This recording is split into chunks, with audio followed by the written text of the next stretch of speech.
This is a set of instructions for how to speak with the devil, which, as those of you with any sort of brains at all might note, is a potentially moronic proposition on the face of it, one likely to culminate in any number of thoroughly unpleasant fates. Honestly, it would probably be smarter to publish your credit card number on Facebook, or to take up a career in crocodile wrestling. But that isn't going to stop you, is it? Not if you're sincerely interested, at least. Technically, if you do everything just right, there's a fair chance you'll walk away scot-free. And that seems to be reason enough for some people to decide that it's a good idea. Especially if you're the fate-tempting, thrill-seeking, scare-junkie type. Or the desperate type. Which brings me to a point of clarification I ought to make. This is not a manual for making any kind of Faustian bargain. You know, the whole sell your soul type of deal. Although if you happen to bring it up in conversation, he certainly wouldn't be one to refuse. Following through with such a foolhardy bargain, however, would necessitate removing some of the protections which you will put in place for your conversation. And I don't think I need to spell it out for you. That would be a bad idea. If you're really mathematically impaired enough to want to trade something that would last an infinite number of years for something that might last about 90 tops, there are plenty of other rituals out there for you to follow. If this one is performed correctly, should only allow the two of you to talk. This perhaps begs the question of why exactly you would want to speak with the devil in the first place. Maybe some of you just like the idea of making small talk with extremely dangerous occult entities, but for the sake of the human race, I hope most of you aren't quite that stupid. Short answer is, he knows things. Things that some of you have a deep vested interest in finding out. I mean, he's not omniscient or anything. Much as he liked to pretend otherwise, he's not God. He's definitely a supernatural advantage over the kind of knowledge a human would be able to obtain. For example, he probably wouldn't be able to predict the next world war, or tell you a cure for cancer, but he very well would be able to predict the winning lottery numbers for tomorrow's $500 million Powerball drawing, or tell you that deadly undiagnosed condition might be affecting one of your loved ones. Of course, the price of such bargains isn't free. The Prince of Darkness doesn't just go around giving out winning lottery numbers to anyone who asks, and trusting any sort of information obtained from a being commonly described as the father of all lies is liable to land you in a worse situation than you were in when you started. However, if you're really dead set on finding something out and you've exhausted all other options, there is a way to try to get accurate information out of the guy. See, like so many of the more urban villains in popular culture, the devil has a bit of a penchant for games and gambling. Of course, the reason he likes them so much is he almost always wins. Unless you happen to be a fiddler named Johnny, or you're being represented by David Webster, you're probably going to get your ass handed to you. But if you're determined enough to want to face the risks and the long odds, there's a certain game the two of you could play to try to win the information you need. First things first, though, we'll start off with the description of the summoning process, and then get into the rules of the game, some tips for how to play, and finally, of course, the inevitable litany of arcane shit that might go horribly wrong. In order to contact your conversational partner, you'll need to go to a church at midnight. It doesn't matter what kind of church, large or small, old or new, liberal or conservative. just as long as you're sure it'll be empty. The last thing you want is for some preacher to walk in on you while you're in the middle of this, for the sake of the preacher's well-being as much as your own. The process will probably work best if you try it on a new moon or a full moon, or Friday the 13th or Halloween. The actual day is less important than the psychological effect it has on you.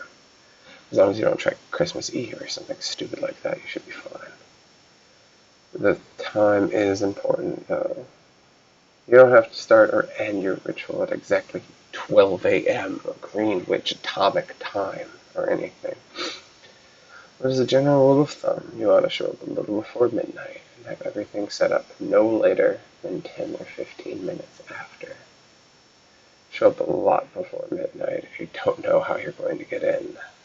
Shockingly enough, most houses of gods do tend to lock their doors at night, at least if no one's there to watch over them. And remember, we want empty. Got it? There are, of course, certain things you need to bring and certain things you can't bring for the ritual. You will need a full can of salt. You don't need to use all of it, but it's always better than to have more than to have less. 7 candles, red or white, being preferable. Something to light the candles with. You'd be shocked at how often people forget this. A cult ritual or not, they aren't going to light themselves. A length of red string, rope, yarn, thread. A full-length floor or wall mirror. Ideally, you'll want to have one of these already present at the church. They're a bit unwieldy to be lugging around with you during a break-in. However, if there really aren't any there, you'll have to bring your own. You might find it useful to bring some markers, pencils, paper, a flashlight, any sort of other tools that you may deem necessary to secure your entrance to the church. You will not be permitted to bring any electronic or timekeeping device. This includes all cell phones, smartphones, tablets, e-readers, MP3 players, PDAs, calculators, wristwatches, pocket watches, kitchen timers, hourglasses, etc., etc., etc., ad nauseum. Seriously, this is worse than taking the SATs. If you're one of those people that has to have your smartphone practically wired to your brain, don't worry. You can bring those things with you to the church, as long as you leave them outside the room in which you'll be doing your ritual. If you brought a flashlight, helpful for finding your way around in the dark without attracting too much unwanted attention, leave that outside too. And also don't bring any form of religious paraphernalia to protect you, especially if it pertains to the Abrahamic religions. And yes, if your gothy black cross earrings you're wearing are hanging right side up, then they count. If you have any kind of holy symbols like that with you, the devil will simply refuse to show up. Don't worry. You're not going in totally unprotected. In fact, most of the supplies you're bringing are not for any sort of devil summoning ritual, but for your own protection. Old superstitions and folk magic. Remedies to guard yourself from evil. From what I know of it, the effect mostly based on the power of the believer. So there are probably numerous other objects, artifacts, and procedures that would work just as well. And if you like to risk being left helpless at the mercy of the devil in order to test that theory, feel free to experiment.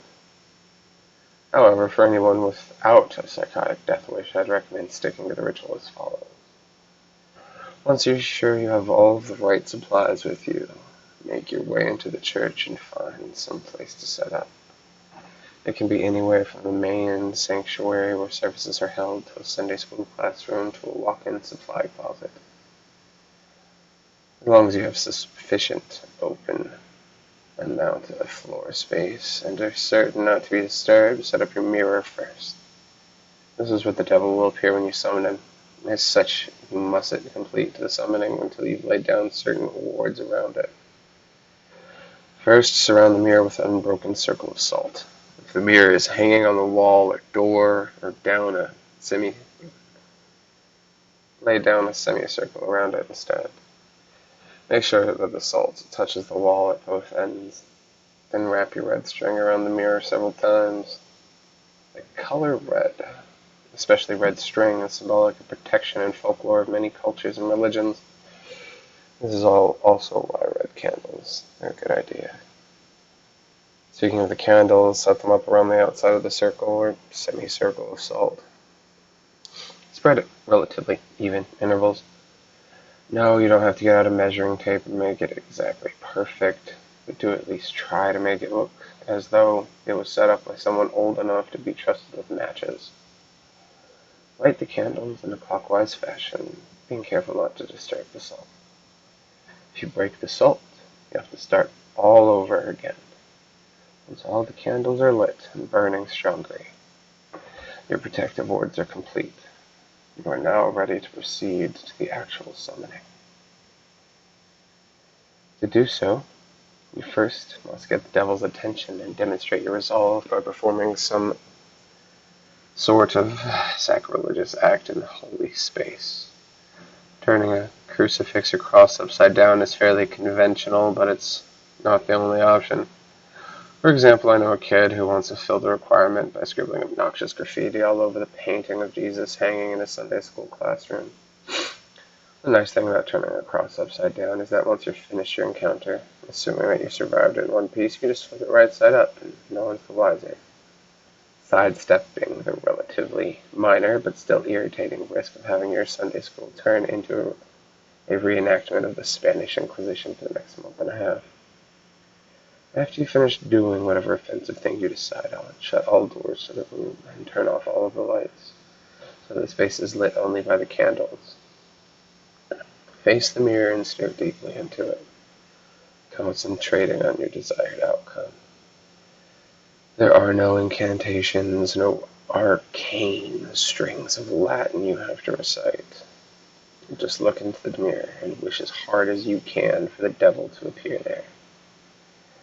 After a few moments of doing this, when you really feel like you're ready, close your eyes, count to 10, and then open them. If all has gone correctly, you will no longer see your own reflection. You'll be looking at the devil, or at least looking at what the devil has chosen to appear to you. Chances are he won't look like your conventional red-horned demon with goat legs and a pitchfork, nor any other sort of terrible apparition.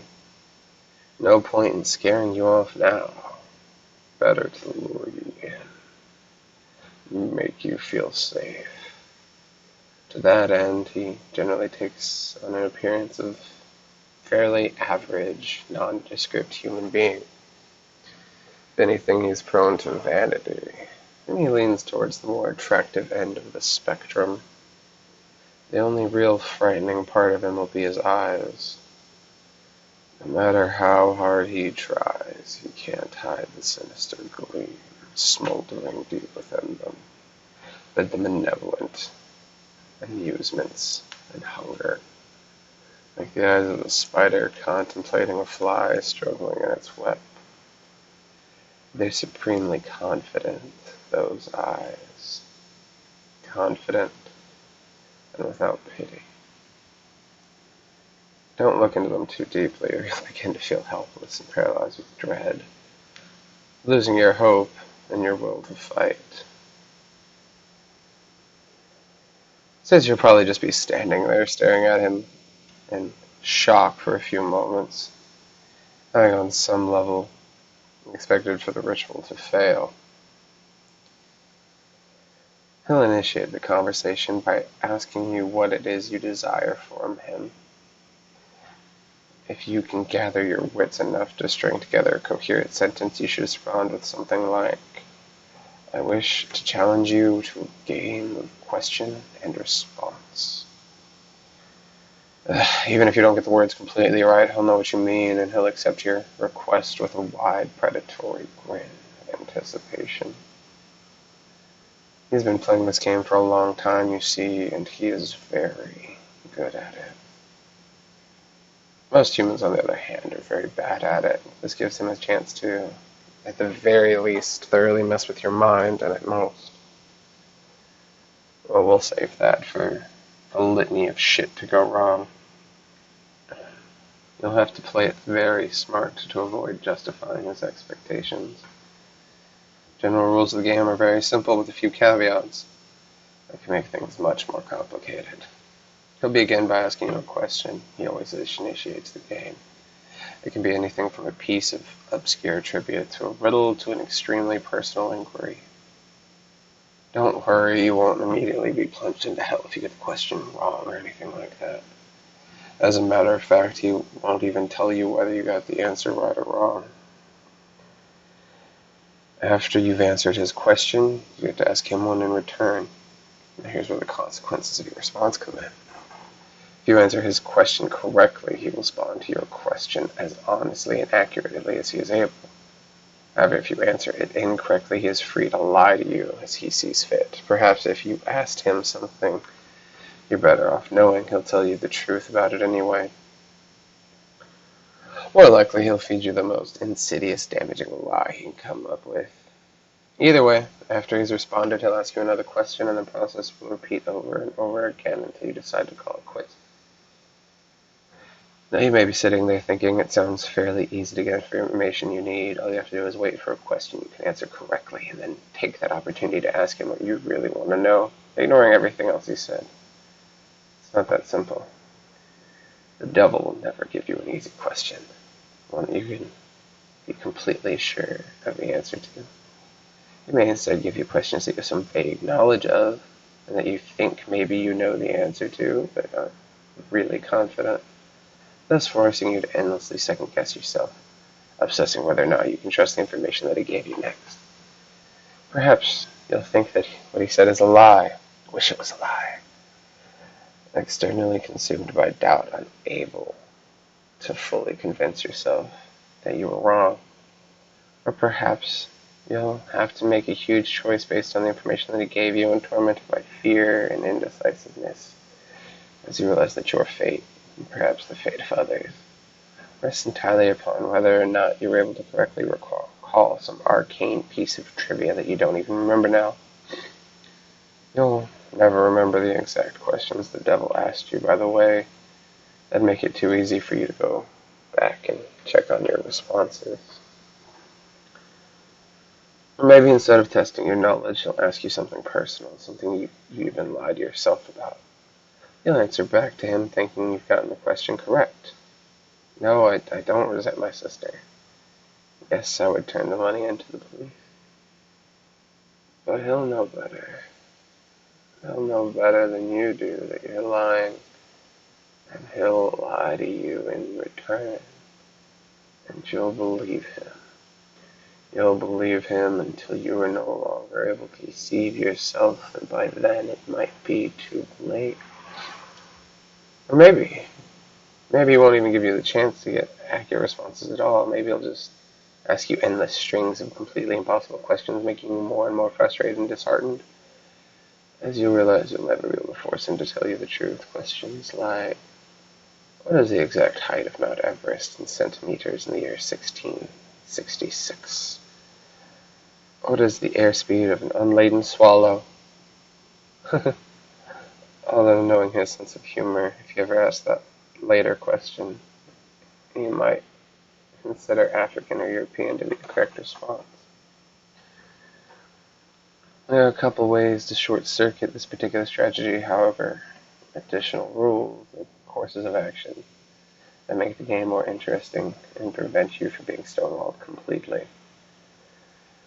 Although, in all honesty, he probably wants you to try for one of those options anyway. If the first option is to ask him a riddle instead of a question, if you somehow manage to stump him and he answers the riddle wrong or gives up, he'll be obliged to give you a truthful response to your next question. If he answers the riddle correctly once again, don't worry, he won't pounce on you like a sphinx and drag you into hell. What will happen is that he will get a pass, allowing him to lie in response to one question he would otherwise be obligated to answer truthfully. Honestly, if he gets a pass, you might as well give up and quit the game right there. It's nearly impossible to determine when he's telling the truth under the best of conditions. adding another layer of complexity by constantly trying to figure out when and if he used his past. It's about enough to make any normal person's brain explode. There's no way. Just forget it. The second option is for you to take a dare from him. If you accept it and vow to follow through, then once again he'll have to answer your next question truthfully. If you choose instead to reject it, he'll get another pass. Now before you freak out and reject the whole idea completely, you should know he won't ask you to do anything overly dramatic and unspeakably evil, like blow up a hospital or murder somebody. As a rule of thumb, most dares won't even involve direct loss of life or any major felonies. However, they certainly won't be easy. Inflicting severe pain or injury on yourself, doing something that terrifies the shit out of you, cutting off a treasured relationship, publicly humiliating yourself or someone you love. All of those things and more, things you might not even be able to imagine, are completely on the table. If you're willing to go that far to put yourself in that kind of position, you'll get the answer. However, if you manage to come up with the one thing you know you simply can't or won't do, well then once again you might as well just quit. One last thing. Don't think you can just tell him you're going to do something and then not do it. If you accept a dare and then don't follow through with it, well, let's just say there will be consequences. Just suck it up. Keep your promise. No matter what it is, trust me, you're better off that way. Finally, when you've either gotten the information you wanted or given up on it completely, you may end the ritual simply by thanking the devil for accepting your request, bowing politely at the waist, and bidding him farewell. The surface of the mirror will seem to swim and flicker for a moment, and then you'll be looking at your own reflection. Only when you are absolutely certain that you're looking into your own two eyes again, may you turn away from the mirror, flick the lights back on, and begin dismantling your protections. Now, this is important. Even if you hadn't gotten the information you wanted, you must end the ritual in the manner before 66 minutes have elapsed. Well, I suppose technically you have 66 minutes and 6 seconds, so right. But if you're seriously going to try to cut it that close without any kind of timekeeping device, you're probably screwed anyway. Can't emphasize enough how important it is that you keep to this time limit. I'll save the reason behind that for the end, but don't skip ahead. I've still got a few important things to tell you on how to play. 1. Be very careful what sort of personal information you give out. Try not to talk about yourself, especially your emotions and problems, any more than absolutely necessary. This guy knows human psychology like the back of his hand and will get inside your head. It's like talking to Hannibal Lecter. You have enough to work with, and even if you don't believe a single word he says, he will still find ways to fuck with your mind like nobody's business. Anything he asks you ever makes you remotely uncomfortable, do not hesitate to lie through your teeth. There will be plenty of other questions. On a similar note, try to keep the game on track and moving briskly.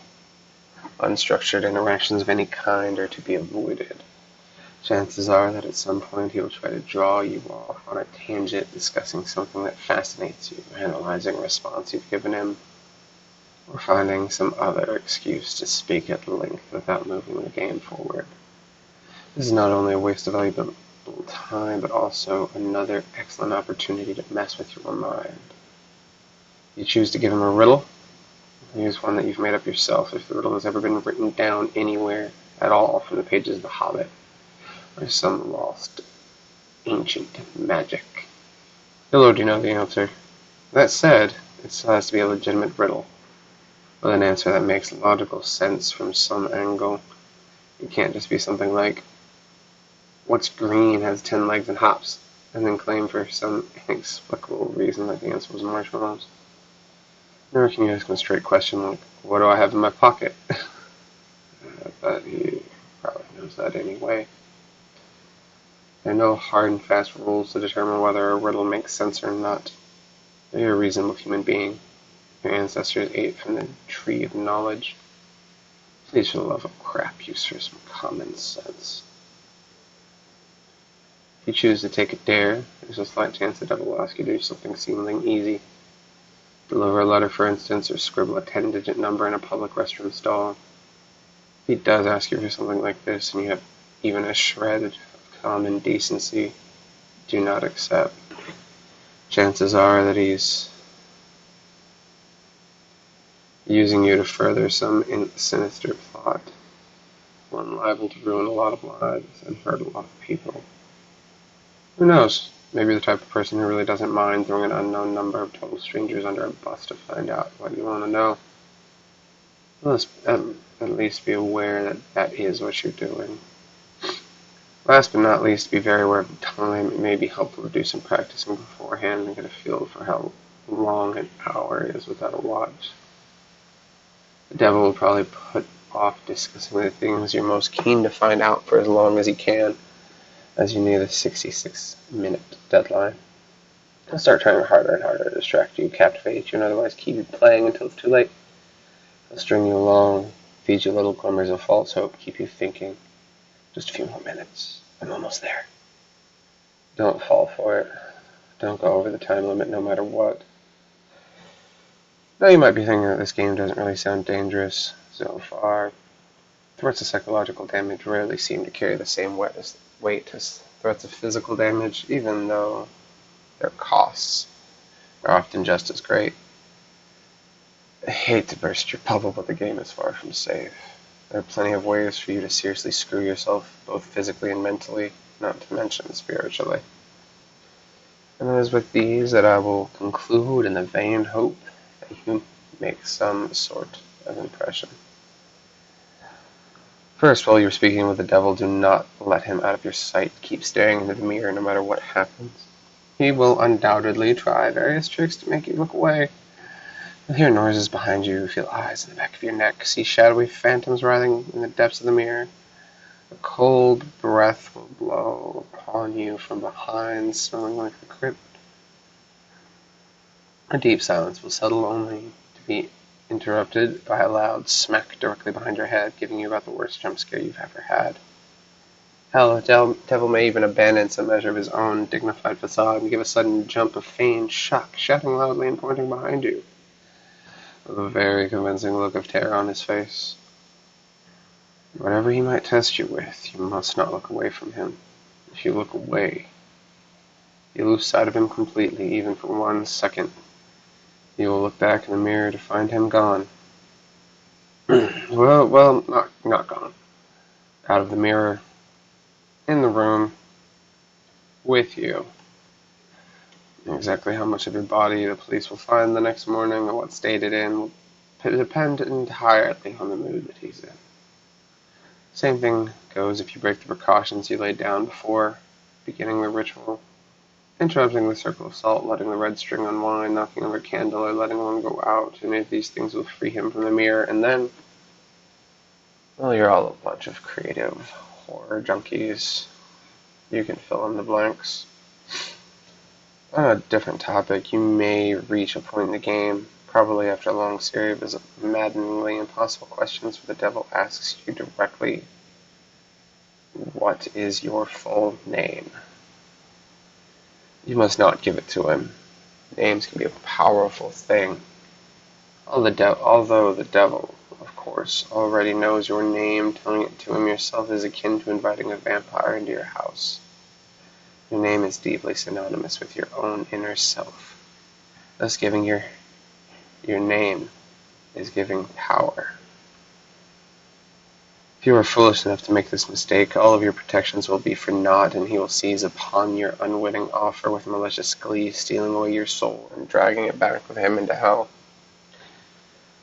At least this way the police will find a completely identical body. As a matter of fact, your vacant shell will be totally unblemished, seemingly have dropped dead from sheer terror. Last but certainly not least, there's a matter of what happens if you go over the time limit. It is arguably the worst thing you can do. You won't think so at first. The devil will give you no indication that you have in fact exceeded the time limit, and you will conclude the ritual as if nothing had gone wrong. Perhaps as the devil's image in the mirror trembles and gives way, you will see a particularly nasty, triumphant smirk flash across his face. But this will easily be dismissed by your imagination. You'll turn the lights back on, gather your belongings, and go to leave the room, but when you open the door, you will see nothing. That's right, nothing. Just a flat, white void extending indefinitely in all directions. Only the room, which was reflected in the mirror, will now exist. Incidentally, as you turn back around and face the mirror again, you may catch a last glimpse of your own reflection.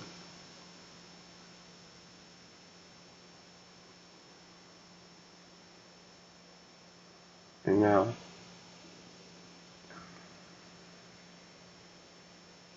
perhaps she'll even turn and favor you with a smirk and a cheeky wave before sweeping out of the door into the perfectly normal church hallway outside. You may have already figured out you are no longer in the church. Your soul is now trapped in the mirror. The devil has taken the liberty of possessing your body now that you no longer are using it. Pound on the grass, scream all you like, you'll never get out on your own, and no exorcist will ever help you. But don't worry, it's not like you're in hell, right? At least, not necessarily. What you have to understand is the human soul stripped bare of its flesh is a deeply volatile and vulnerable thing, especially when trapped in the land of the living. You are now entirely and purely mental properties, and as such the barriers between what is real to you and what is imaginary have been completely dissolved. As you fill the reflected room with your anger, your sorrow, your fear at being trapped, these emotions will begin to coalesce, given form by your mind. If you're not particularly imaginative, these creatures may not be too terrible, may not be able to inflict too much horror and pain. With time, you may be able to teach yourself to get rid of them. If, however, yours is a mind haunted by monsters, a mind vibrant and creative and imaginative, more than usual, and especially twisted, well, there's no telling what horrors might come clawing their way out of the maelstrom, tasting sweet release from the confines of your subconscious, hungering for your terror and suffering. They will refuse to be banished, dragging you kicking and screaming to the endless positive feedback loop of pain and fear. Needless to say, if you're a regular patron of websites like this one, you're probably pretty well fucked. There's only one way to find release from the mirror and the world that you've created therein. They say that if you call the devil once more and ask him to free you from the mirror, he'll willingly take you out for the usual fee, of course. Who knows if your imagination is twisted and powerful enough to create a personal hell that leaves you begging for the real thing. Those talents might be put to good use. There are 7 billion people in the world, after all. Even the devil himself can't be messing with all of their minds at once. Talented help is always appreciated. Of course, the corollary to your being trapped inside the mirror is that the devil now gets to do whatever he wants with your body until sunrise. At around that time, your body will mercifully drop dead from the strain of the possession. Autopsy will identify the case probably being a coronary event. Don't get too relieved, though. He's perfectly capable of stringing up plenty of trouble in those few hours. For instance, he may decide to do something big and dramatic, like purchase a large meat cleaver and go on a murder spree, starting with the names in your address book and working his way up to complete strangers if he has time. Perhaps he'll focus on only one person, someone who trusts you completely, using your persona to get him on her. Alone and vulnerable, and then, well, no need to describe it here. Once again, I'm sure you can think of a few things. Starting to see why I call this the worst outcome yet. Of course, there's the chance you may not lay a finger on any of your loved one, instead deciding to do something a little more subtle, more insidious, like dropping off a few nondescript unmarked packages on certain doorsteps in the dangerous part of town. Oh, or locate a particularly dusty, age-old yellowed text in the storeroom of your local library and intentionally misfile it in the young adults literature section. Or whisper 7 very choice words into the ear of the distracted-looking young redhead waiting for the 3 a.m. subway train. Or maybe he'll decide that it's the age of waning superstition, not enough people are getting interested in his games, and the knowledge of them is in danger of being lost. Maybe he'll decide he needs to get the word out a bit more by doing some networking, attracting some new suckers. I mean, challengers. I'll take a quick peek to your browse history, see where the impressionable curious minds are hanging out these days.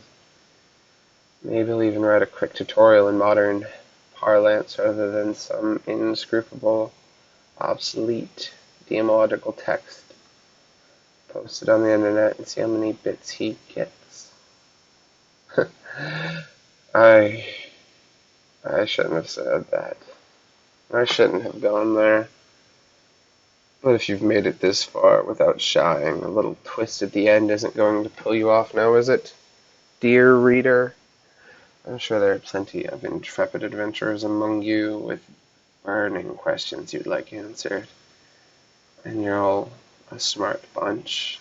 You know the pitfalls, you know the conventions, you live, breathe this sort of thing, don't you? There's no way that you would fall into any obvious trap, right? You're not some Dick and Jane off the street after all. You'd be bringing a whole new level of competition. You would. Oh, excuse me. I think I hear someone calling for me. Worn out already? Must be a hell of imagination you've got. Perfect.